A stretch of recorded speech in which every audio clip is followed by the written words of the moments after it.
You're listening to a Times Higher Education podcast.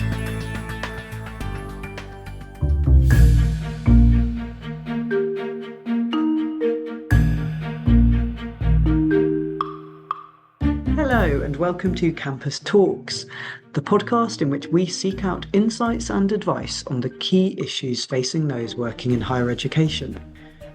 I'm Miranda Prynne, campus editor, and this week we're discussing equity, diversity and inclusion, EDI, or DEI if you're in North America, an area of higher education which has repeatedly made the headlines this year due to President Trump's concerted efforts to, in his own words, terminate DEI.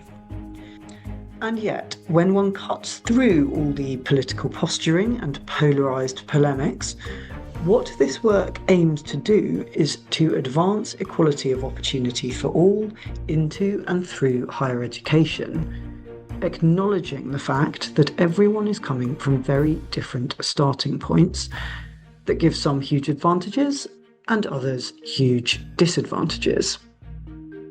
It's hard to argue with that. And yet, EDI work attracted criticism long before Trump made it a central part of his political agenda. Today, we hear from two experts in equity, diversity and inclusion work, both based in the US, to get back to the basics of what EDI is all about, to find out why it provokes such ire among certain people and how EDI practitioners can continue to work for a fairer, more diverse and meritocratic higher education system against a backdrop of such government hostility. First, we will hear from Paulette Granberry Russell, the President and CEO of the National Association of Diversity Officers in Higher Education. Paulette took up this post in March 2020 after more than 20 years as Chief Diversity Officer and Senior Advisor to the President for Diversity at Michigan State University. With research interests covering gender equity in STEM and strategies for dismantling structural racism to create more equitable experiences for faculty, students and staff, Paulette is a leading national voice on civil rights and justice in higher education. My colleague Eliza spoke to Paulette about the role of diversity officers within US institutions, about leading the National Association of Diversity Officers in the aftermath of the murder of George Floyd and through the upheaval of COVID, and how US diversity officers can continue their work in the face of rising opposition and even anti-DEI legislation from state and central government. Then we have a conversation with Frank Dobbin, the Henry Ford II Professor of the Social Sciences at Harvard University, whose research offers evidence-based analysis of what initiatives are most effective in promoting diversity in corporations and in higher education. He has written and spoken widely on this subject with his 2022 book, Getting to Diversity, What Works and What Doesn't, co-authored with Alexandra Kalev of Tel Aviv University, sparking widespread coverage and commentary. I asked Frank to give us a summary of what actions make the biggest difference in building fairer and more diverse institutions, and why some of the most high-profile initiatives may not deliver on the promise of EDI. But first, over to Eliza and Paulette. Paulette Granberry Russell JD has been the President and CEO of the National Association of Diversity Officers in Higher Education since March 2020. She took up the position just before she retired from the Michigan State University, where she had been Senior Advisor to the President for Diversity Emerita. Paulette, thank you so much for taking time to talk to us today. Absolutely. Good afternoon, and it's great to be a part of this conversation. We are talking about diversity, equity and inclusion today, and these terms have become somewhat contested. So to start off, I wanted to ask, what do diversity, equity and inclusion mean in terms of higher education? Well, one, thank you for the question. And I think it, particularly in today's environment, is important for people to truly understand what we mean by diversity, equity, and inclusion. And one of the points that I've made is I don't use the acronym DEI. I made that choice almost 3 years ago. And that was in response to the ways in which DEI as an acronym had become both demonized but also weaponized. But diversity, equity, and inclusion really is fundamentally about ensuring that all individuals, regardless of their identity, and that can include their race, their gender, socioeconomic background, their abilities, and other ways in which people identify, have equal opportunities to succeed, feel a genuine sense of what we regard in higher education as that sense of belonging, welcoming. And in higher education, it means truly cultivating and developing an environment where learning, teaching, research are enriched by a wide range of experiences and perspectives. And it's not just a matter of numbers or representation. Unfortunately, I think that is how most people tend to define diversity efforts as numbers and representation, but it really is about transforming a campus's culture. And it's ensuring, for example, and too often people don't acknowledge that when we talk about diversity, we are talking about it broadly. So, for example, it's ensuring that first generation students from a rural background or a background such as myself, I was a poor, raised by my mother and my grandmother, a young Black woman who was the first in her family to attend college. So there are multiple identities there. And so when we're talking about, for example, first generation students from a rural background, mine wasn't quite rural, but it was a small community, you want them to feel that they're supported and valued. And in this case, that would be similar to those students who come from a major city who may come in with different resources and experience. And it's also making sure that faculty who are hired and the curriculum reflect a wide array of lived experience. So that's really at its core what we mean by diversity in higher education. And it really is about preparing students to live, work, and lead in what we call a globally connected world. Long response to the question, but I think it's important for people to acknowledge and recognize that we really are talking about this work broadly. Yeah, absolutely. Now, you work for the National Association of Diversity Officers in Higher Education, which is a membership organisation that, as I understand it, sets professional guidelines and offers career development, some legal guidance, networking opportunities, fellowships. You have a peer-reviewed journal and represent 2,200 members, which includes senior diversity officers, diversity professionals, scholars, researchers, and students. So, for those not familiar with the details of this work, what does the role of the diversity officer in a US university entail? Oh, that's a big question, and unfortunately, it's a question that is often asked, particularly as I mentioned earlier in the environment we're in right now. So it was important for us as an organization to do more to help people understand the role of diversity officers in U.S. institutions. But by the way, we also have at least one or two institutions that are outside the U.S., including the U.K. But the role is multifaceted and it is increasingly vital, particularly now. We're strategic leaders. We regard ourselves as change agents. And sometimes we're cultural translators. And you can ask me if you want what that means, but on any given day, a diversity officer might be meeting with campus leadership to evaluate inclusive hiring practices, consulting with students as well as student leaders and student affairs staff on retention strategies, admission strategies, reviewing institutional policies, responding to incidents that threaten campus climate, issues around discrimination, of course, disruption. But it's also ways in which we connect with the broader community, either in the surrounding campus community, but even internationally, because of the experiences for many of our students who are either international students or students who are interested in education abroad.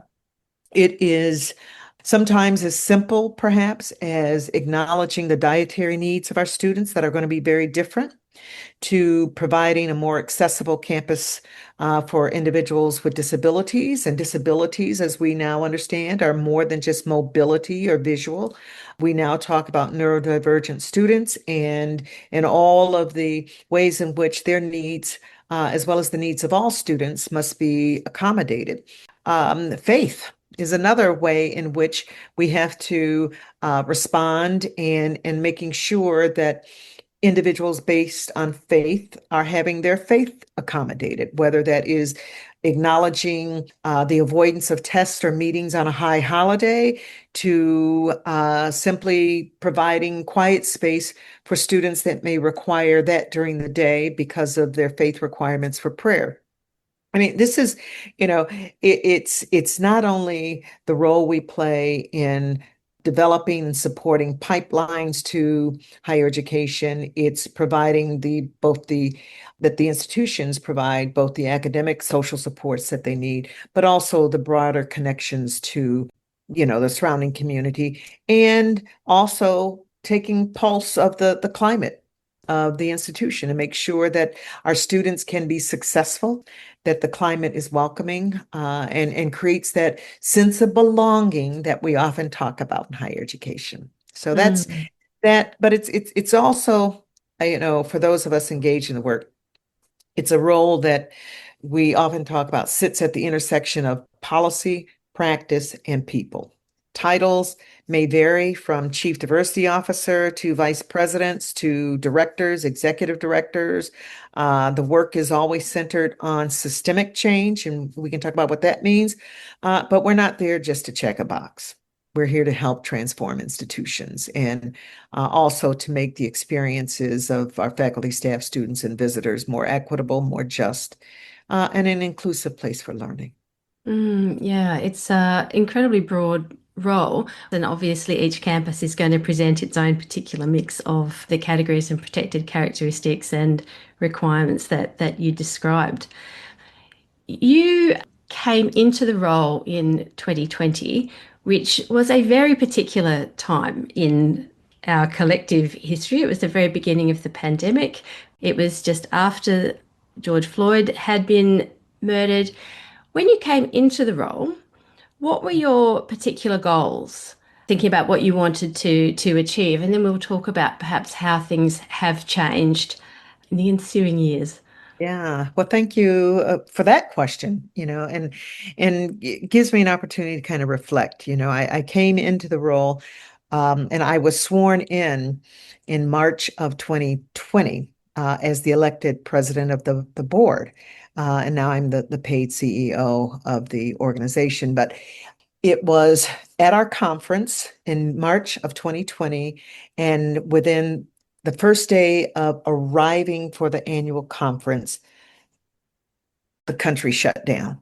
And that was true for my institution. And here we were at a conference where we had anticipated close to 1,000, and we had 200. I came into this, role assuming that I was going to help continue to build the infrastructure of the organization. And, building an infrastructure for an organization in the middle of a pandemic was wishful thinking, but I was committed and began to get things moving for building infrastructure, which something as simple as building out our website and making it more easily accessible, but also navigating the content and building out the content. It was building on an organization that really was expanding its reach and providing better resources for our members, including professional development as well as other ways in which we could build out what we called standards of professional practice, et cetera.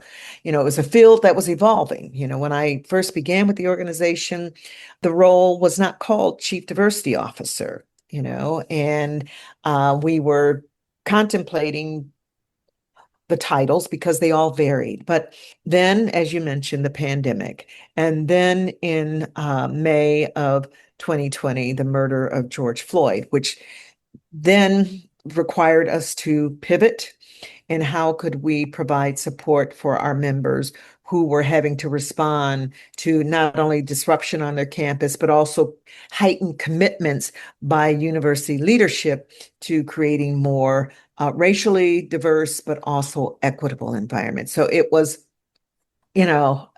assuring that our campuses could pivot to respond to an environment that was no longer on site and providing the needs for our members who were trying to accommodate students and their needs and faculty in their needs, to then commitments made by institutions 3 months later to be more equitable. So it was, I thought to myself, I mean, really, Paulette, are we going to be able to do this? And here we are. So we started this work, often framed around access, who's getting in the door. We've expanded our understanding to include equity of experience and success, who's thriving once they're on the campus, who gets to lead, shape the institution. And then it was moving from viewing diversity as the responsibility of a single office and individuals doing this work on a university-wide basis, and in bringing coherence to it, particularly around what did we mean by equity, particularly in an environment where it had become amplified given the inequities that had been pointed out as a result of the murder of Mr. Floyd, even though those inequities had been talked about, discussed, and interventions developed. But, with the murder of Mr. Floyd, it kind of raised the stakes quite a bit. So, we saw some resistance, some backlash, some disruption. That's, unfortunately, that seems to be a part of the normal work of senior diversity officers, from something as somewhat harmless as chalking on sidewalks that offend people, to what we've seen as a result of October 7th and the disruption on our campuses. So it's been quite a 5 years. It's been quite a 5 years. It certainly sounds like it. And as you said at the beginning, very much about people. You're dealing with people's individual and collective reactions to these extremely large movements, global movements within the US. Speaking of which, your President Trump has been quite active in his attacks and executive orders on diversity, equity and inclusion. And your organisation is involved in writing a lot of the guidelines and the standards for the role. And I was wondering whether or not the current climate had affected the way that the role actually operates within campuses. Obviously, there must be a lot of pressure and a lot of extra stress involved in doing the job. Absolutely. And it's certainly added complexities to the work. When you have, a new administration and day one, executive orders are signed and basically referring to diversity, equity, and inclusion efforts as illegal, radical, and wasteful, sets a different tone. And so, and complexity. And but I have to remind people that, at least in this country, 2.5 years, almost 3 years prior to that, there had been quite a bit of activity across the country with respect to state bills and legislation being introduced that was impacting both diversity, equity, and inclusion, but also attempts to place limitations on academic freedom, as well as First Amendment rights. And so, when the new administration came on board with the executive orders, multiple executive orders that address diversity, equity, and inclusion, it was adding to what we'd already witnessed in terms of some of the chaos, but also impacts on the way that the work was being done on our campuses. And, more politically charged, many diversity officers and, offices were either eliminated, reorganized, Individuals were transitioning out. Websites were being scrubbed. The mere mention of equity or inclusion can be seen as controversial when and in fact it really should not be. But that's the information that had been building over time and gaining quite a following of individuals who I think were inclined to be misled. The climate has made institutions more cautious, especially in states where, as I mentioned, legislation had targeted diversity programs directly, Texas, Florida, Utah, and the list goes on. At the same time, colleges and universities were reaffirming their commitment to the work, understanding that diversity really is not a political agenda or should not be represented in that way. It really is an educational imperative, and what we're seeing is a recommitment to innovation. So diversity offices are adapting. They're collaborating across departments. They're focusing more on data-informed strategies. And they're also defending their work as work that is not only evidence-based work, but it's also lawful work, that we are not operating in ways that are radical or wasteful, and that in fact, this work has expanded opportunities. It does require that individuals are treated fairly, the expectation that all have opportunities to thrive in these environments. And so we're having to do more to message the value of diversity, equity, and inclusion in higher ed. So while the climate has changed, the resolve of many in this field has only deepened.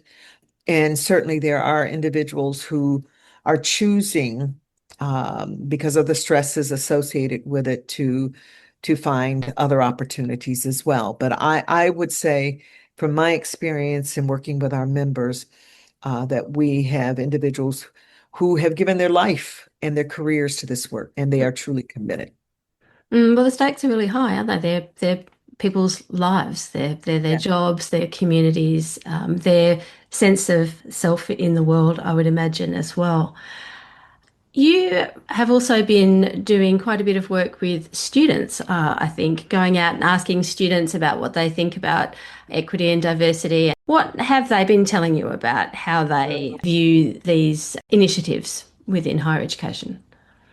Thank you for asking about our students. And one of the efforts that we've done as an organization is raise the voices not only of our members and getting a broader sense of what their needs are, but also the voices of students. And in October of last year, we spent a day talking to over 400 students across the country about their insights and things that they wanted us to think more deeply about in the context of amplifying the voices of students.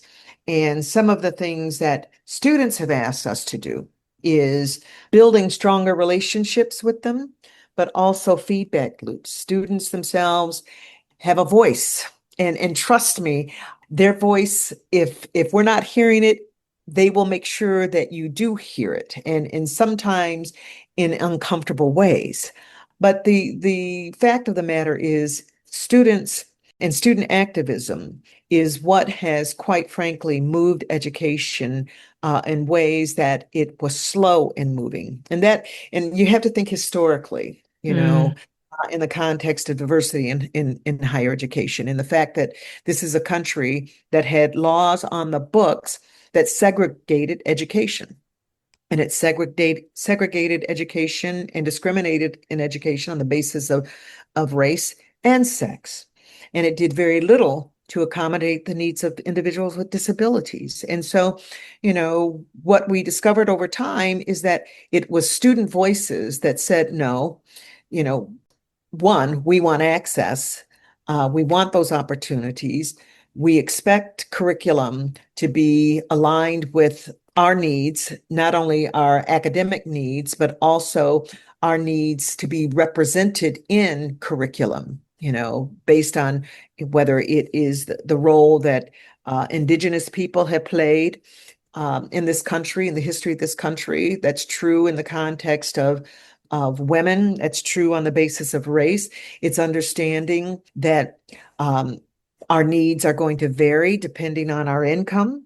And all of in the resources of the communities that we have come out of. So students have been that voice of change in higher education, and they continue to be. So it's one, they don't want to be an afterthought. They want their representation promoted. They want us to be partners with them in the co-creation of their educational experiences. They want student engagement to be more democratic. And their belief is that student representation should be in all areas of the university. It's more student voices can improve the campus culture, and they want campus inclusion. So they want more than just a body of people. They actually need an intentional community to make overall choices about their institution. They want dialogue, and they want their needs to be treated seriously and deconstruct power dynamics. I mean, this is, and as leaders, it's oftentimes very difficult to understand that students want to be seen as equal partners in their experiences. Okay, that they're just not these cogs in a classroom, but that these are individuals who contribute to a robust learning experience. And so that's, they want more mentorships. They want personalized instruction with restorative conflict resolution. This is, this is what students are saying. They want enhanced civic engagement, but they also want us to expand mental health and well-being efforts. So it's, when I say to folks, amplifying student voices is very important, but it's also responding to what they've articulated as their needs and responding in ways that are meaningful. And how do you feel that universities are performing in this regard? Are they giving students enough space? There's been a lot of controversy around campus protests. For example, I wonder whether that has been managed in a way that gives space both to the university's needs to operate in the way that they need to, but also for students to be able to make their voice heard, for example. I think That's a very broad question. it is, but it's also a very important question. And I think especially today, in today's environment, what we've discovered is that disruption has costs. And if we have not, I think,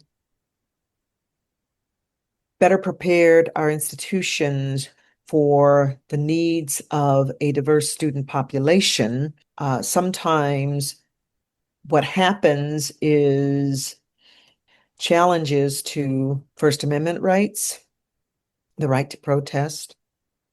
If we've not prepared our students for all the parameters around First Amendment and the fact that First Amendment does not necessarily protect disruptions that interfere with the experiences in the classroom, that can be problematic. Location on campus and where disruptions can happen versus where they cannot, if we're not clear with that. In terms of the rights of students to participate in their free expression, that can be problematic.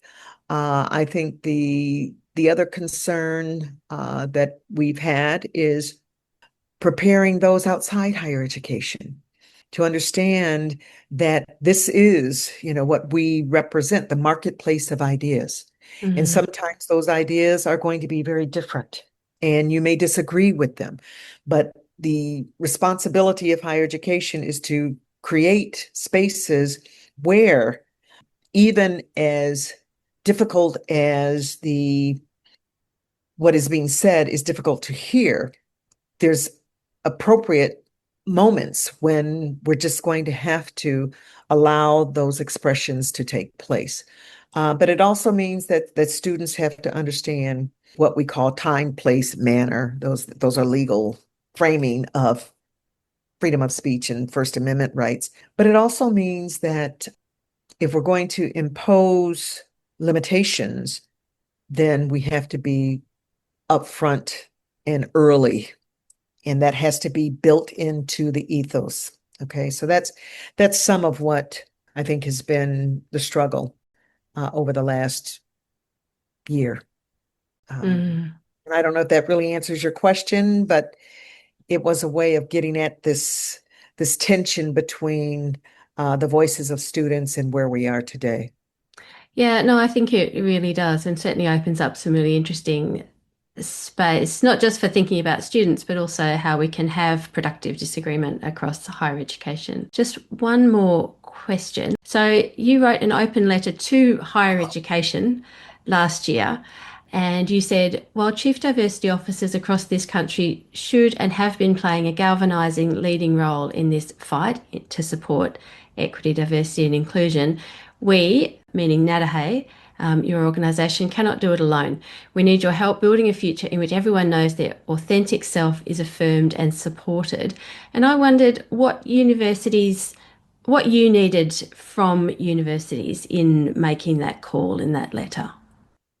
I think what we're really asking our institutions to do is not build artificial limitations into the work that we're attempting to do, meaning acknowledge the role that diversity, equity, and inclusion plays in the institutions meeting their mission and not compromising on their values.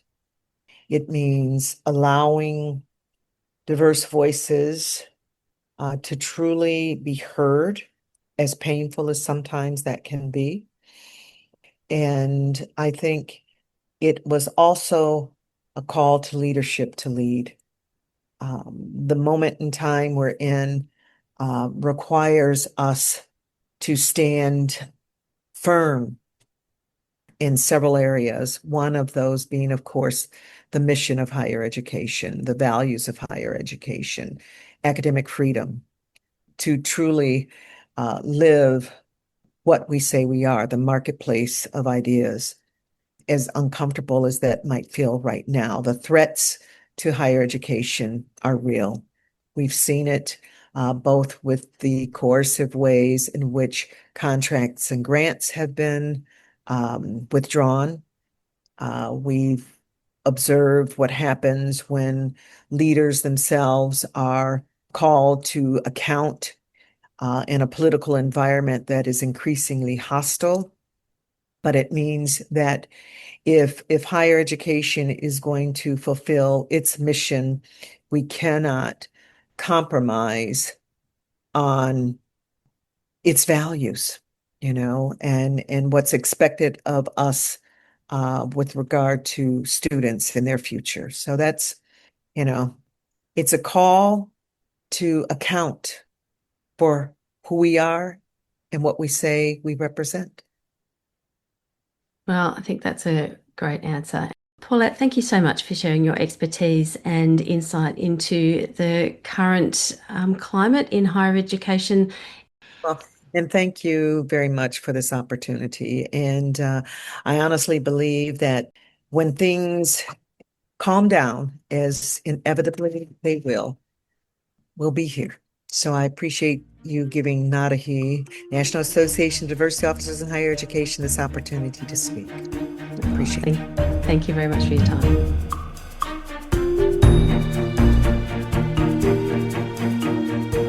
Paulette gives a really eloquent and composed response to the threats to EDI and academic freedom. For her, like many others, it's clear the attacks on EDI are an attack on the very fabric of higher education and what it stands for. And I thought her point at the very start of the interview, that she doesn't like to refer to DEI by its acronym, but give the work its full title, Diversity, Equity and Inclusion, was interesting, because she says DEI as an acronym has been weaponized, which it undoubtedly has been. And I can see that in the ubiquitous use of DEI, the actual words behind those letters and their true meaning can easily get lost. Frank Dobbin also talks about how the labelling of DEI has changed in the 40 plus years that he has studied it, going from affirmative action and equal opportunities programmes in the 80s and 90s. And it's an interesting question as to how much this change in semantics has affected the way people interpret it. Frank gives a great overview of why and how this work has evolved and what his research has revealed in terms of what actually works best to promote equity, diversity and inclusion within workplaces. And, spoiler alert, the good news is everything he espouses is eminently doable for all institutions. So, let's learn more from Frank.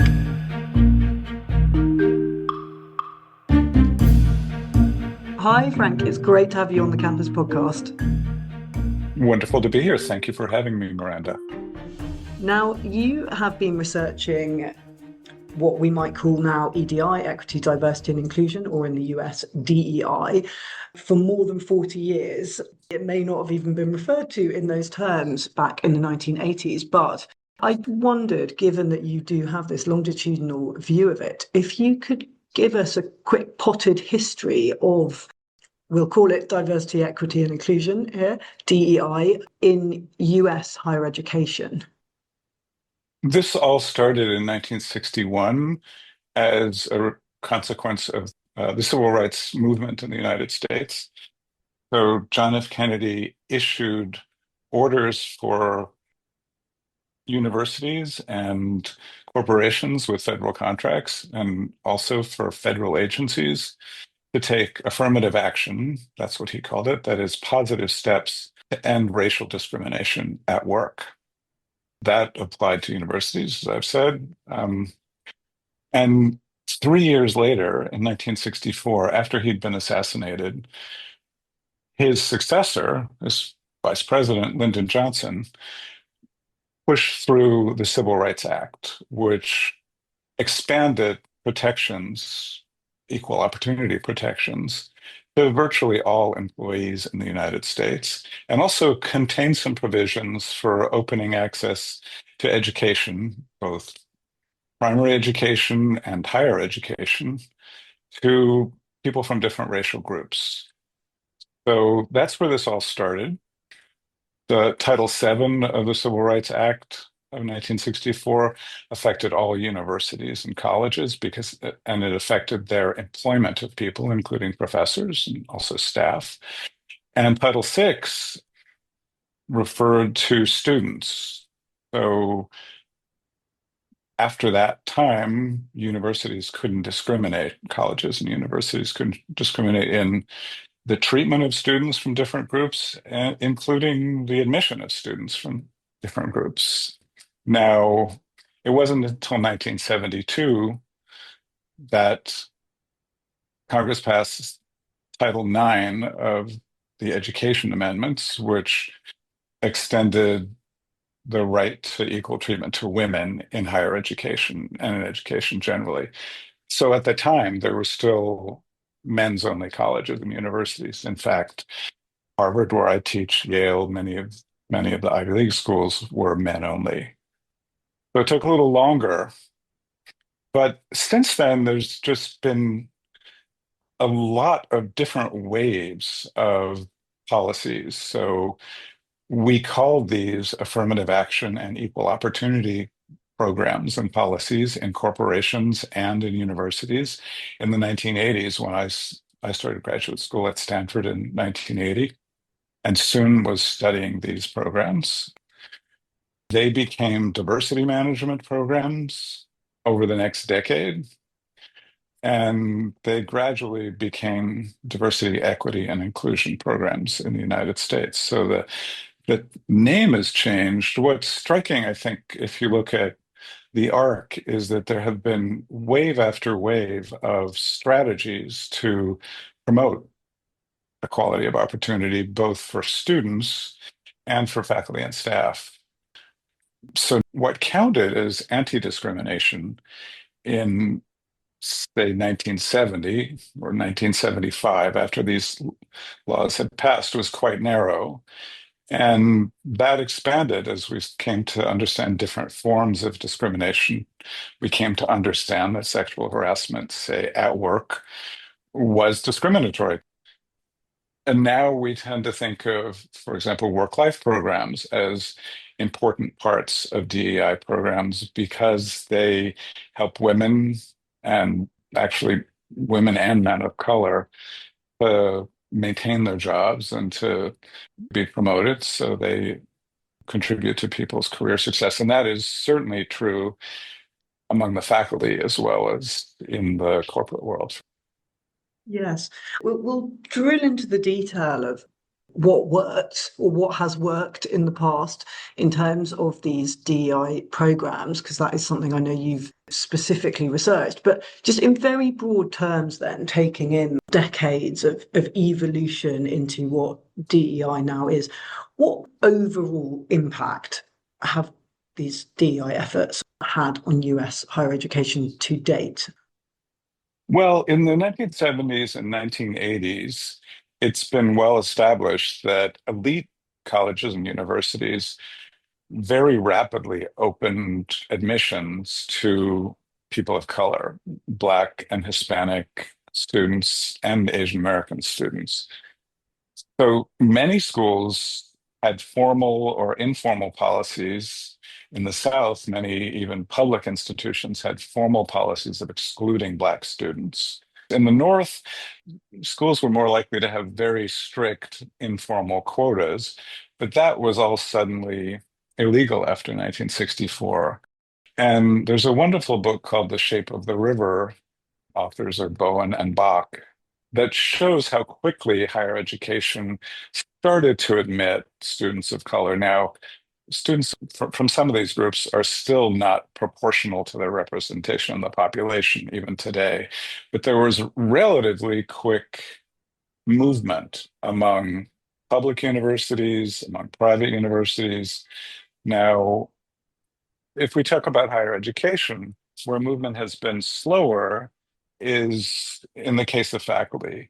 And that's kind of disappointing because faculty diversity is one of the most important keys to the retention and actual success of students of color and women in the sciences.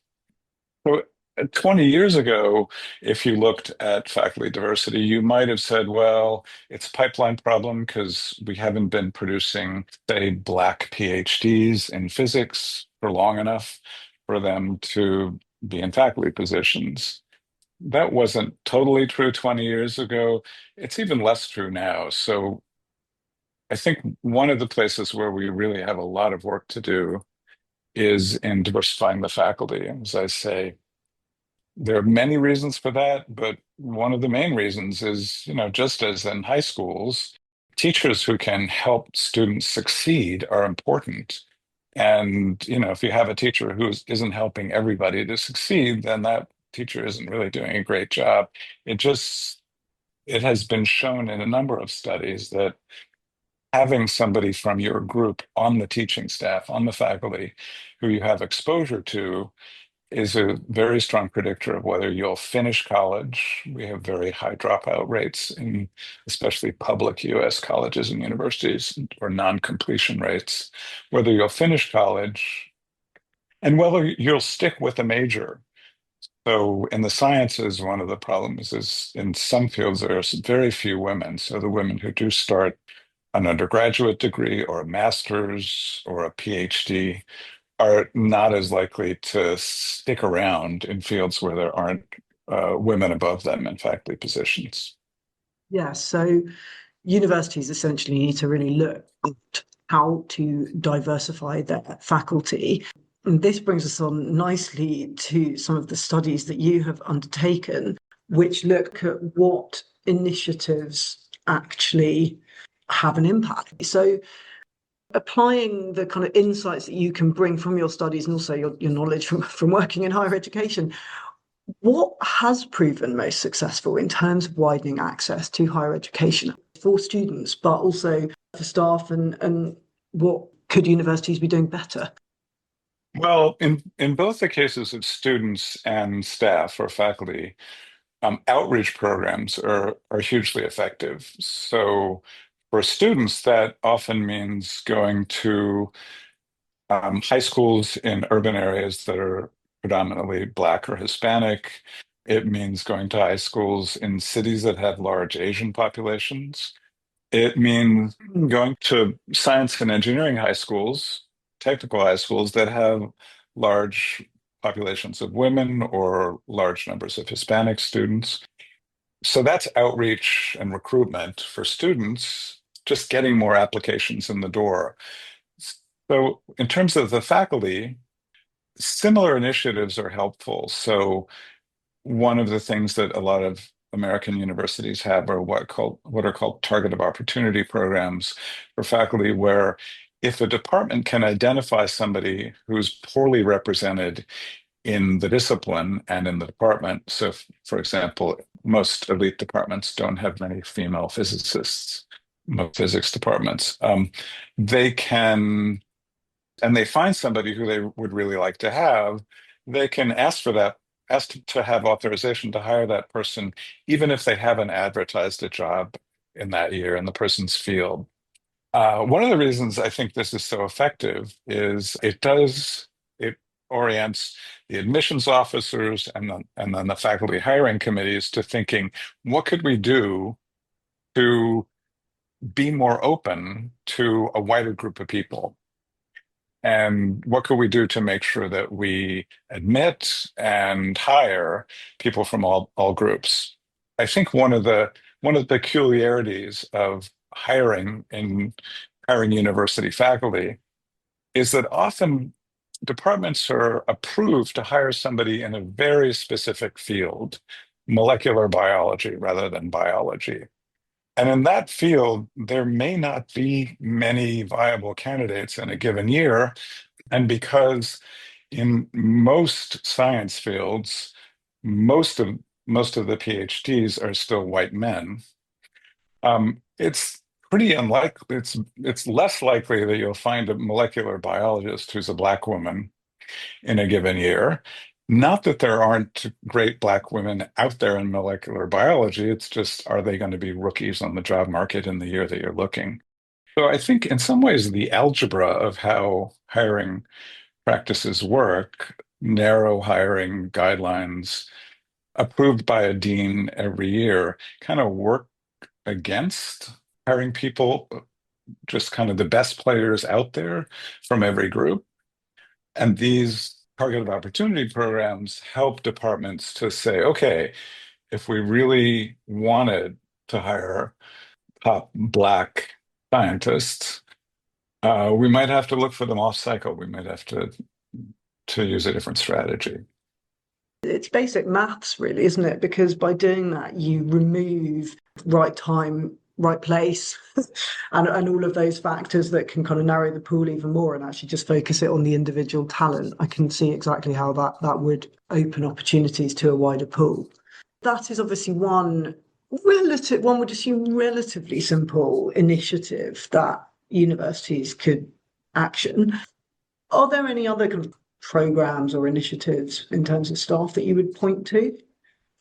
Yeah, there are actually quite a lot of things that work, but some of them don't really take the form of diversity policies. So, ironically, the things that now seem to be under greatest attack, and I would point to diversity training, which is often hated by people who go through it, and grievance procedures to pursue discrimination complaints, which among university faculties, as among corporate managers, often make people in leadership positions fearful that their decisions will be, in their terms, misunderstood, but their decisions might be perceived as discriminatory, and just fearful that they won't be able to do their jobs efficiently, and that they'll always be looking over their shoulder. Ironically, these things don't work to promote diversity in the forms that universities have put them into place, or in the forms that corporations have put them into place. both conventional diversity training and conventional civil rights grievance procedures for pursuing complaints of racial, ethnic, gender, religious discrimination. Both of these things actually backfire. They lead to reductions in the diversity of the tenured faculty over 5 or 10 years. They have very similar effects on corporate management. So those are the things that are raising the ire of people who are in the anti-DEI movement these days. And those things are ineffective or counterproductive, they backfire. Whereas the things that are most effective, some of the things don't even seem to be diversity programs. So, for example, perhaps the single most effective thing out there are mentoring programs that are designed to make sure that every single new recruit gets a mentor and has a mentor for their entire career or until they reach a level where they don't feel they need a mentor anymore. So take the university. New people come into a department, and universities are places where there's a lot of mentoring going on. So faculty mentor undergraduates, they mentor graduate students, and they mentor postdocs and junior faculty. When a new faculty member comes into a department, if the senior faculty is mostly white men and the new recruit is a white man, typically in our interviews, those recruits will report, 3 or 4 people came to me and offered to be my mentor. So I said yes to everybody. I didn't want to turn anybody down. But when we are talking, and many other qualitative researchers have evidence that bears this out, when the new recruit is a Black woman with the PhD, is just less likely to have people coming forward to offer to mentor her. And I don't think this is necessarily from deliberate discrimination, because when we talk to mentors, they'll say things like, well, of course, I offered to mentor the person who I felt most comfortable with, or, I would like to mentor more people of color, but I'm afraid of saying the wrong thing, or, we come from a different background or something. Or as David Thomas of Harvard Business School and Morehouse College has shown, sometimes in cross-gender mentoring relationships, the mentors themselves, especially if they're men, are fearful of how it will look if they consistently have lunch with a junior woman. So a formal mentoring program can sort of solve those problems by making sure that everybody gets assigned a mentor. And if they're designed well, usually that person gets another mentor after a year or two, so gets to experience more than one mentoring relationship. Some of the programs give people a mentoring network. In both the corporate world and in academia, one of the reasons mentoring is so effective at promoting diversity is it promotes retention.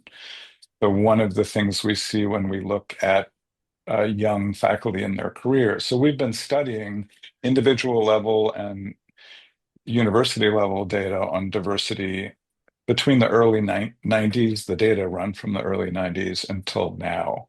And one of the things we see is that junior Black men and women, Hispanic men and women, and Asian American men and women are more likely to leave academia for some other kind of job from the year they start as assistant professors. All of these groups are more likely to leave each year than white men are.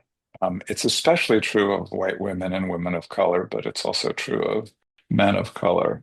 So mentoring has the uncanny effect of just keeping people around because somebody's looking out for you. Or if you're or if you're thinking, I don't know how I'm going to deal with my childcare situation and my teaching schedule.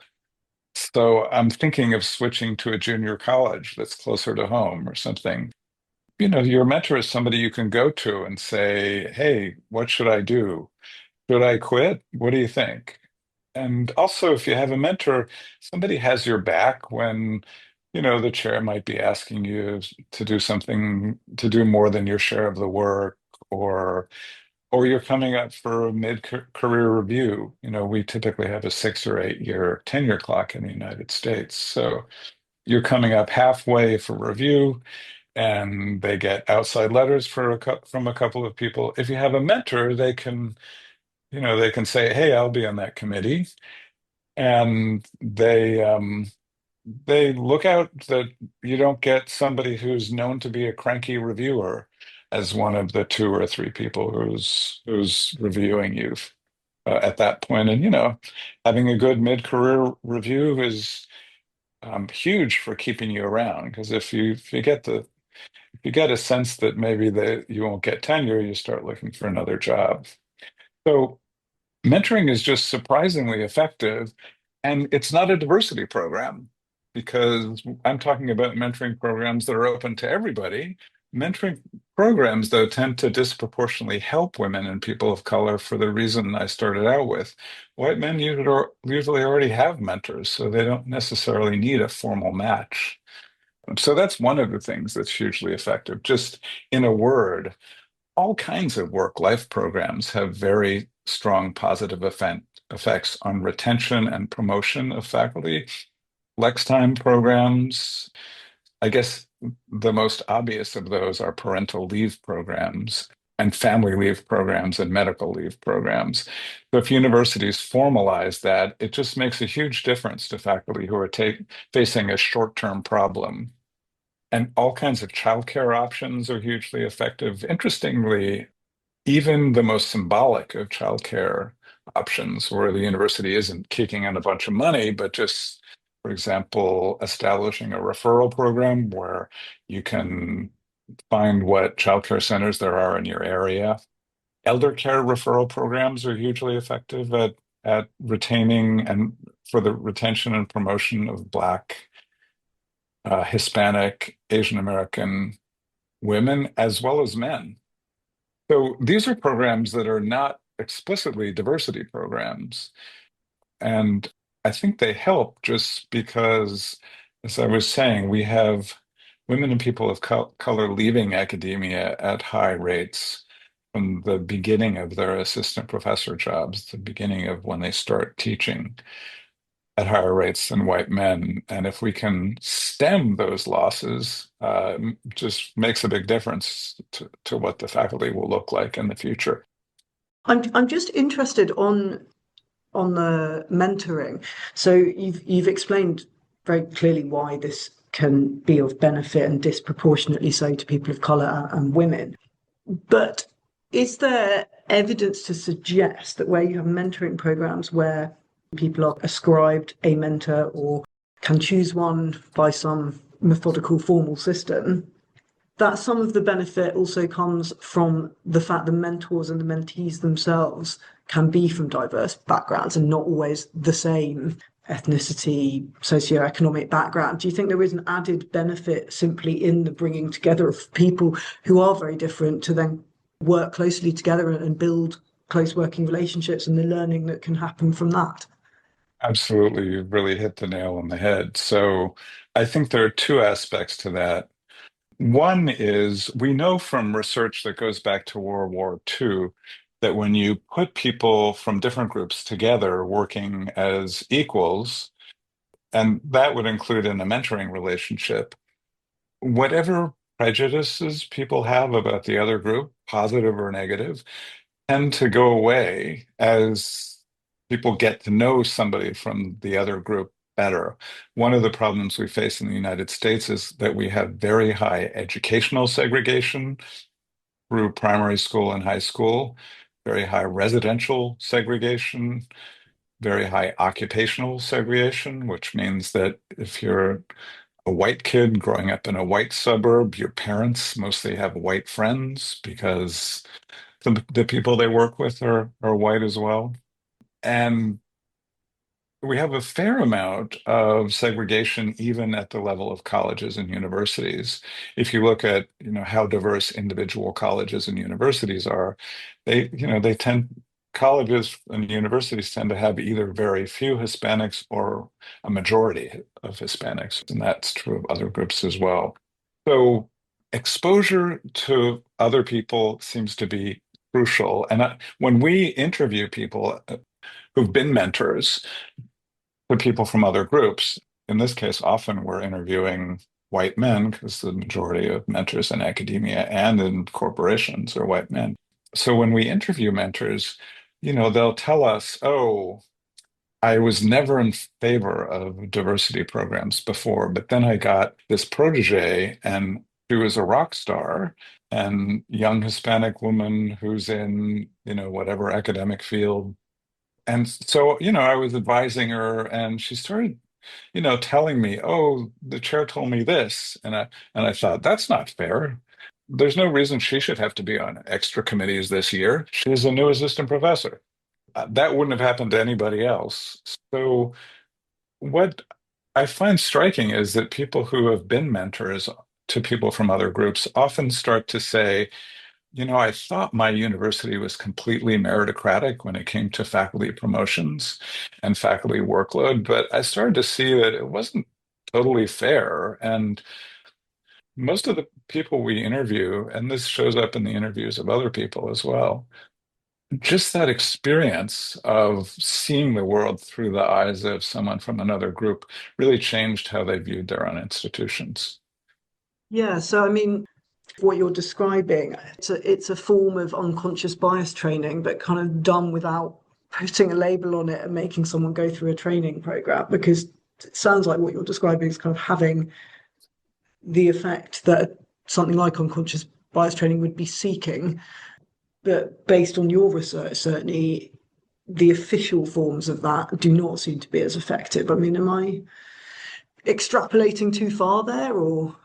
No, not at all. In fact, what we know from studies of US soldiers in Europe during World War II is that just working alongside another company of soldiers who were Black dramatically reduced the racial bias of white recruits, white soldiers during World War II, and white soldiers who only fought alongside other companies of white soldiers. Their racial bias was sustained during World War II. So it is the exposure to people and the opportunity to work together or to mentor somebody, to help train somebody. It's those experiences that really change people's bias because people start to see members of other groups as individuals and as like themselves in so many ways. So we've known ever since then that that really is the best way to attack bias. But as I mentioned when I started, because we have such great residential, educational, occupational segregation in the US, often white people just don't get the chance. Yes, so then it has to be kind of built into structures to ensure that people are working closely together. I can see that. I mean, you've also you have also talked about the fact that official diversity training efforts do not work. Can you unpick that a bit more for us and explain why? In our corporate studies and in our studies of universities, we look at different kinds of diversity training programs. And the most popular ones, which contain anti-bias material, usually from psychologists, often based in the ideas about implicit bias. And then typically they discuss the implications of discrimination for the law.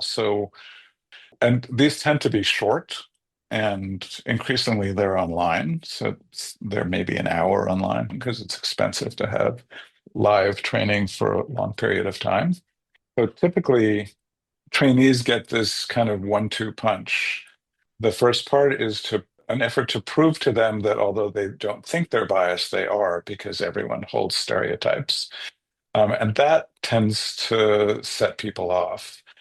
Nobody likes to believe they're biased. People are very resistant to that message. And then the second part of the 1-2 punch is, and if you act on your biases, the organization will be punished and you may lose your job. And we have a grievance process to make sure that you're not acting in biased ways when you make decisions, you're not discriminating. Those two messages often really set people off, especially white men. They often leave trainings angry that they've been called racist when they don't think they are, called sexist when they don't think they are. Often they'll say, if people of color don't have jobs as good as those of white people, it's something about their background or the history of discrimination. It's nothing to do with me. Well, that may or may not be true, but this just is not a good way to change people's minds. One of the things we find that's more effective is diversity training that's oriented to cultural inclusion. And so this kind of training is most often given to managers. And the idea is if you're managing other people, for example, your research team in the sciences, if you're in a position of authority, if you're a dean or a department chair, you need to figure out how to manage people from all groups and get people to cooperate. So in cultural inclusion training, managers or faculty typically get just management 101 lessons on how do you listen to people? How do you make sure people come to you when they have problems at work, when they have personal conflicts, when they have challenges with the tasks that they can't figure out how to do? How do you keep the lines of communication open? How do you go to people when you think there's a problem in your team? Like you think maybe there's been some sexual harassment. What do you do?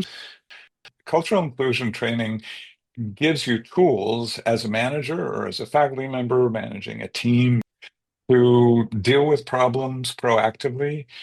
And it's a kind of training really we should probably all have in the workplace, but very few universities offer this kind of training because they keep getting the message that they need training that trains people about the law because that's the only way they can protect themselves in court. Ironically, US courts don't really give employers, whether university or corporations, any credit for having training about the law if those people break the law.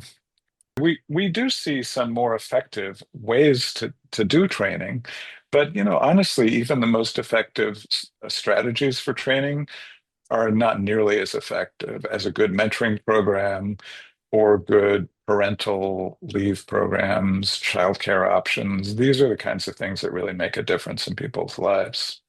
Yeah, that's so interesting. I mean, what you've described about the training there, it's very much framed in the guise of fear and sort of threat, and thus, as you've said, can trigger feelings of anger, defensiveness, worry. I think it's worth all of us remembering the current backlash against DEI. It goes back a lot further than Trump, although he is definitely accelerating efforts to stamp out a lot of DEI work. But what else do you think really lies behind this rising opposition to DEI? I think that like the war on DEI and the war on immigration are really in the US are really responsive to the same concerns that white Americans have. And the Trump administration has managed to kind of weaponize these two issues as, and the way they've done that is by defining the challenges that white Americans face, particularly white middle class and working class Americans face, very high living costs in many cities, stagnant wages for decades, growing wage and income and wealth inequality for decades. They've come to define the culprits here as immigrants from other countries who are taking American jobs.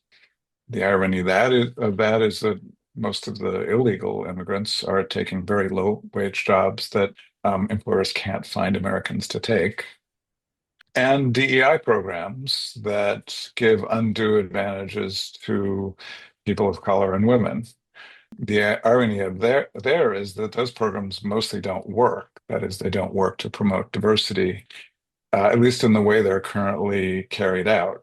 So one of the issues is that civil rights and sexual harassment grievance procedures, which strike fear into the hearts of a lot of white managers and faculty, they're ubiquitous. So 80-90% of large employers, whether corporations or universities, have them. Whereas mentoring programs in universities and in corporations, something like 20% of mentoring programs for faculty. So the things that work and that aren't even called diversity programs are not very common. But almost everybody has a grievance procedure, has two grievance procedures at work, and gets trained about it twice a year. Something like 70% of large universities and employers have mandatory diversity trainings. I feel that we're now at a place where we have programs that really don't work, but that are ubiquitous. And what that means is that if I say DEI programs, those are the things that jump into people's minds.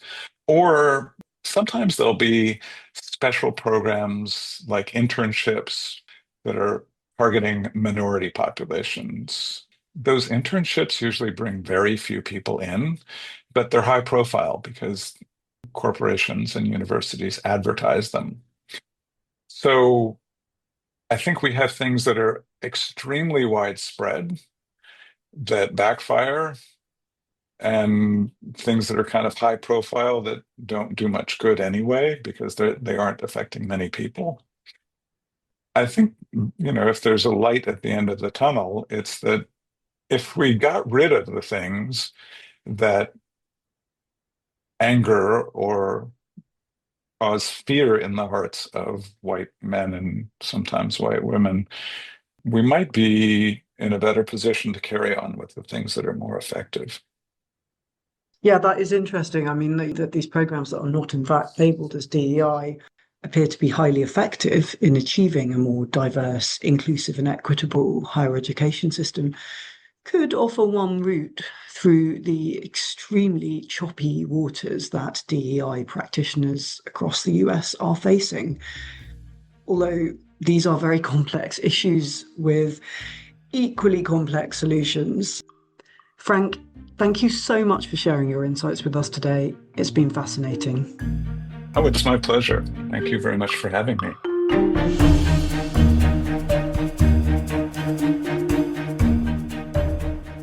Really, what Frank points to is that initiatives that promote a better and more supportive workplace for everyone are also the initiatives that best promote diversity, as the barriers they address tend to disproportionately affect people of colour and women. Now, I am sure there are people who would challenge the idea that diversity training does not work, and I am sure there are many more or less effective ways of delivering such training, and this is something that Frank does acknowledge. But equally, there is a lot of really useful insight there for anyone wishing to advance EDI. Now, if you're looking for more insight and advice on how to advance this work across your own institution, we have a whole collection of advice contributed by academics and practitioners engaged in this work all over the world on campus. You will find that at www.timeshighereducation.com/campus. If you enjoyed the podcast, please like and subscribe, and we will be back with you in a fortnight. Thanks very much. Bye-bye.